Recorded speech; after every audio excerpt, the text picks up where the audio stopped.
आहे आणि त्या ऍक्टिव्हिटी मधून आपल्याला 1 to 10 च्या नंबरचे स्पेलिंग सांगायचं आहे. Are you ready? Yes.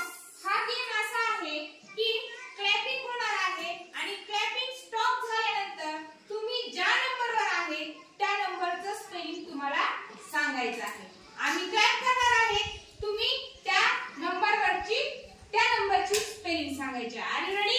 Yes. 1 2 3 start.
त्या नंबरची तुम्ही स्पेलिंग सांगितलं.